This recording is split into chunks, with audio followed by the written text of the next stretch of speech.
एक छोटा सा गांव था।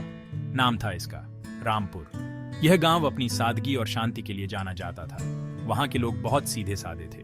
वे एक दूसरे की मदद करने में हमेशा आगे रहते थे। खेती बाड़ी ही उनका मुख्य काम था। हर कोई अपने खेतों में मेहनत करता था ताकि परिवार का पेट भर सके। उसी गांव में रहता था इब्राहिम। इब्राहिम बहुत गरीब था।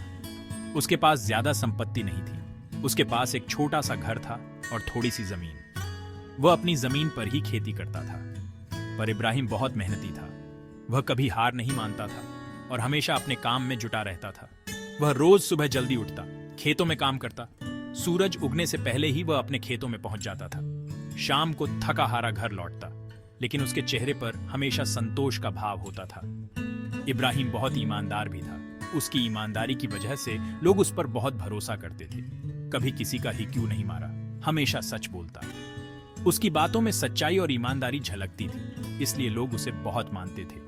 गांव के हर व्यक्ति के दिल में उसके लिए सम्मान था। सब कहते थे, इब्राहिम जैसा नेक इंसान मिलना मुश्किल है। उसकी अच्छाई और ईमानदारी की कहानियां दूर दूर तक फैली हुई थी। एक दिन इब्राहिम खेत में काम कर रहा था। वह अपने काम में पूरी तरह से मग्न था जब अचानक उसे कुछ सुनाई दिया। तभी उसे एक बच्चे के रोने की आवाज आई। वह आवाज बहुत ही दर्द भरी थी, जैसे किसी को मदद की सख्त जरूरत हो। वह दौड़ कर गया। देखा, एक छोटी बच्ची रो रही है। उसकी आंखों में आंसू थे और वह बहुत डरी हुई लग रही थी। क्या हुआ बेटी, क्यों रो रही हो? इब्राहिम ने प्यार से पूछा। उसकी आवाज में एक अजीब सी ममता थी। बच्ची ने बताया कि वह रास्ता भटक गई है। वह अपने घर का रास्ता भूल गई थी और बहुत घबरा गई थी। इब्राहिम ने उसे चुप कराया, उसे पानी पिलाया। बच्ची को थोड़ी राहत मिली और उसने इब्राहिम को धन्यवाद कहा। फिर उसे गोद में उठाया और गांव वालों से पूछताछ करने लगा। वह हर किसी से पूछ रहा था कि क्या किसी ने इस बच्ची को देखा है। थोड़ी देर बाद बच्ची की मां मिल गई। उसने इब्राहिम का बहुत धन्यवाद किया। उसकी आंखों में आंसू थे, लेकिन इस बार खुशी के। इब्राहिम ने कहा, यह तो मेरा फर्ज था। उसकी विनम्रता ने सबका दिल जीत लिया। इब्राहिम हमेशा दूसरों की मदद करता था। वह अपने गांव में एक मिसाल बन चुका था। भूखे को खाना खिलाता, प्यासे को पानी पिलाता, बीमार की देखभाल करता। उसकी दया और करुणा की कहानियां दूर दूर तक फैली हुई थी। सब कहते थे, इब्राहिम जैसा नेक दिल इंसान कम ही मिलता है। उसकी अच्छाई और सेवा भावना ने उसे सबका प्रिय बना दिया था। एक साल रामपुर में भयंकर द्राया पड़ा।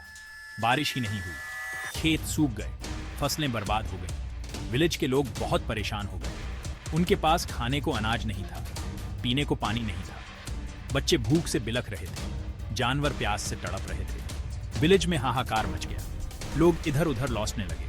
कुछ लोग विलेज छोड़कर जाने लगे। सब कहते थे, अब तो भगवान ही हमारी मदद कर सकता है। इब्राहिम भी बहुत दुखी था। गांव की हालत देखकर उसका दिल भर आया। उसने सोचा, मेरे पास जो कुछ भी है वह सब इस गांव की ही देन है। यहाँ के लोगों ने हमेशा मेरा साथ दिया है। आज गांव पर मुसीबत आई है तो मेरा फर्ज बनता है कि मैं गांव वालों की मदद करूं। मैं कैसे इस संकट की घड़ी में पीछे हट सकता हूं? इब्राहिम ने अपनी सारी जमा पूंजी निकाल ली। उसने अपने दिल में ठान लिया कि वह किसी भी कीमत पर गांव की मदद करेगा। उसने अपना घर बेच दिया। यह फैसला उसके लिए आसान नहीं था, लेकिन उसने अपने दिल की सुनी।